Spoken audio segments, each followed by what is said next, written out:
From the elegance of its beautiful design to the processor powering the whole thing, everything is just amazing. Google has once again impressed everyone by releasing the next Nexus tablet. This is a review of Google's flagship tablet made by HTC. This is the Nexus 9. Roll the intro.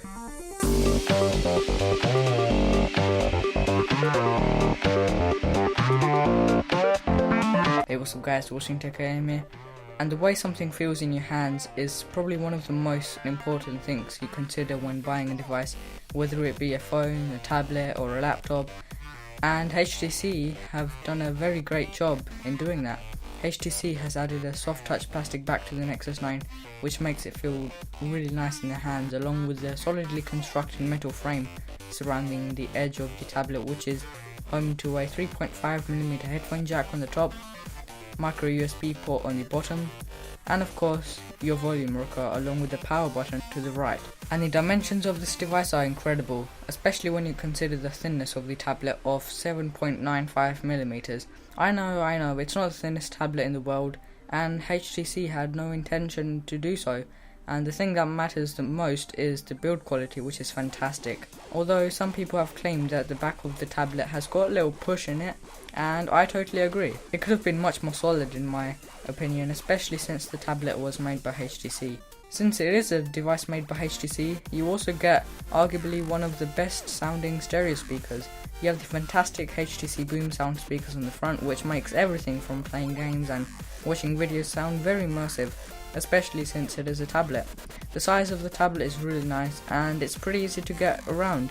It's 8.9-inch IPS LCD display, rocking a resolution of 2048 by 1536. Yes, that's the same resolution as the iPads, and also the same horrible 4:3 aspect ratio, which I don't really like. It does have a pixel density of 281 ppi, meaning everything will be nice and sharp. Colors are nicely reproduced as well in this device without reducing any vividness or saturation from anywhere, or it isn't too overly saturated either. Viewing angles are stupendous on this gorgeous display, and everything you do on it is just a breeze. However, watching videos didn't quite fulfill most people's wishes unless they watch some old school videos with a 4:3 aspect ratio. If you don't know what I mean, then look for yourself.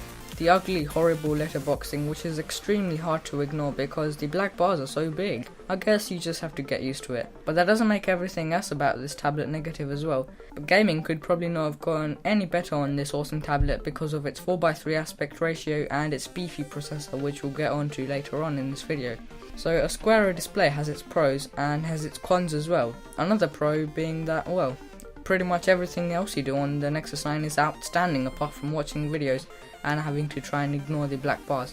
Otherwise, as I said before, the colours look really nice and accurate, especially the white balance. Probably not that impressed with the blacks, but hey, it's an LCD panel, what would you expect? A neat software trick that Google has added to the display is the double tap to wake function, which I find myself to be using a lot as it's very convenient and less time consuming. So that's enough rambling about the display. Now let's move on to the exciting part, the internals. Under the hood, it's powered by a 64-bit Tegra K1 processor featuring a dual-core Denver CPU clocked at 2.3 GHz and a Kepler DX1 GPU, which is packing 192 cores, and it's all backed by 2 GB of RAM, which all instantly tells us that this tablet can handle some extremely serious tasks without any hiccups, and it actually does, all because of that GPU. No matter what game I throw at the Nexus 9, it handles everything like a boss, which I really like about this tablet. To get things really spiced up, I thought why not throw at it the Epic Citadel app, which uses the Unreal Engine technology and is very highly graphically intense. And was it handled well by the Nexus 9? Well, if you answered no, then you are absolutely wrong, since the Nexus 9 handled it extremely smoothly. But don't take what I just said word for word, since just like any other device you buy, the Nexus 9 isn't perfect. It will have its occasional stutters like any other typical device, so don't expect it to consistently deliver maximum performance.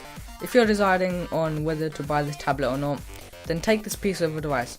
Don't get fooled by the fact that this has a dual-core CPU and 2 GB of RAM, because they don't mean anything when this tablet performs ever so smoothly. But the biggest complaint I've got about this tablet is that it gets considerably warm very quickly. Sometimes after watching some videos and playing games, it could even get so hot that it's pretty painful to handle. and chuck at it Epic Citadel for about a minute, things start getting hot very easily. It is very good at multitasking no matter how hot the processor gets, except that this is not called the multitasking menu or recent apps menu at all now. It is called Overview, which fits in very nicely with the rest of the awesome Android Lollipop experience on this device. One cool thing about Overview is that you can pin apps, and this is a bit like guided access function on iOS, but instead all you can do here is pin an app to the screen and you can't get out of it unless, of course, you know how to. So you can hand the device to a child or someone and not have to worry about them exiting the app. The problem is, though, is that if someone knows how to get out of it, then you're in trouble. So the heating up is my biggest complaint. But moving on, the version I've got is the 32GB variant, but you can also go with 16GB if you want. The major downside for some people is the non-removable back cover, so you can't swap out your 6700 mAh battery, or you can't expand the memory using a micro SD card. Alright, so now that I've mentioned the battery, let's talk more about battery. For me, I use my tablet mainly for YouTube videos. Sometimes I might play some games, but watching a ton of YouTube videos and checking Twitter, Facebook, and web browsing, emails, Flipboard, gaming, I can still manage to use this thing for a whole day without requiring a single charge, which is really impressive.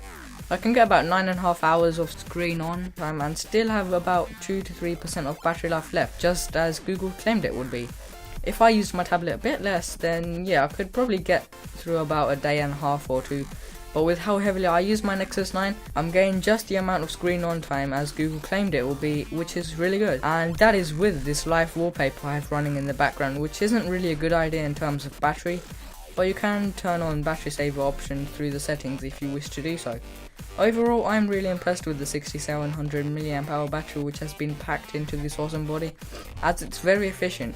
Unlike with the battery, I'm not that impressed with the camera. It's probably not even a half decent 8 megapixel camera with an f2.0 aperture which can shoot 1080p videos at 30 frames per second, and has a 1.6 megapixel selfie camera up front. I can capture okay photos in daylight, but start reducing the light, you'll be reducing the picture quality as well, by quite a lot. It's not the worst, but it could have been much better. Sometimes it doesn't take the focus right, since there is a noticeable delay between when you tap the shutter button to when the shutter actually goes off.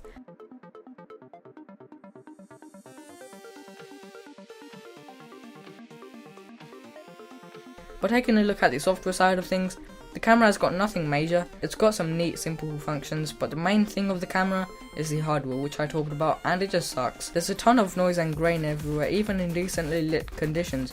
But to be honest, who takes pictures using the tablet anyway? Now entering the home screen again, the reason my app drawer is like this, and the reason my animations between my home screens are like this, is because I'm using a launcher you may already have heard of called Nova Launcher.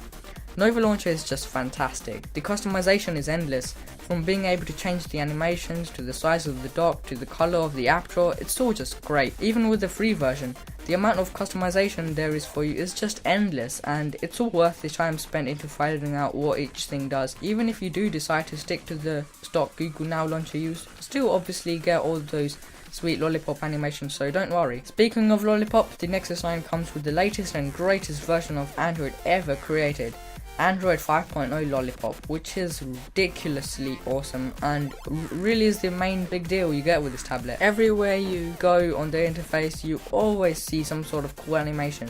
Open the app drawer, animation. Close an app, animation. Tap on the overview button, you guessed it, animations. This is one of the things I really love about Android 5.0. It just makes the whole operating system very clean and easy to get around, as you know exactly from where the things are coming on or off the screen.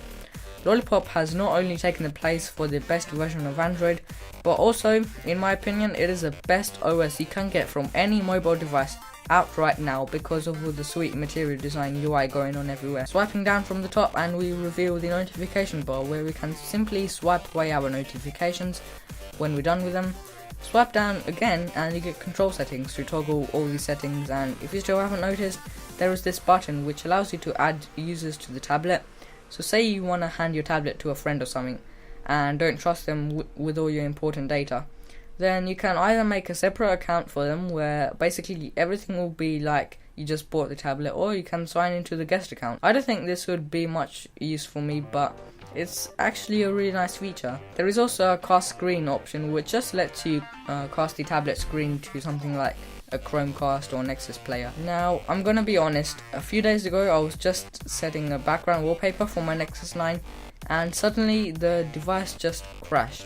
It seriously crashed. I instantly realized there was a serious problem with the tablet since the display was having a huge spasm, which I extremely regret not getting on camera, since it would have been totally worth showing you guys in this video. But after 5 minutes of the screen going extremely fuzzy and not responding properly, I tried booting the Nexus 9 back up again, and I was very happy to see the Google logo back and seeing everything was still there. That was so far the biggest problem I ever had with the Nexus 9, and I'm hoping it will stay the biggest, although I'm still not sure what caused it. To wrap things up for you guys, the Nexus 9 is available in either black, white or sand, and prices are £319 for the 16GB variant and £399 for the 32GB model.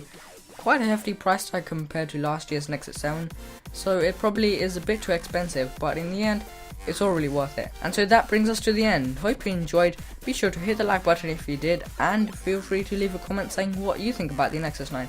Are you planning to pick one up? Because in my opinion, this tablet is the best tablet you can get right now, and for Google, this is an outstanding leap from all their previous versions of Android. The 4:3 aspect ratio hasn't been as annoying as I had expected it to be, so I'm quite happy. The thing that matters the most is the hardware, including the piece of silicon which is built to take full advantage of Android Lollipop in all its glory, which is absolutely brilliant.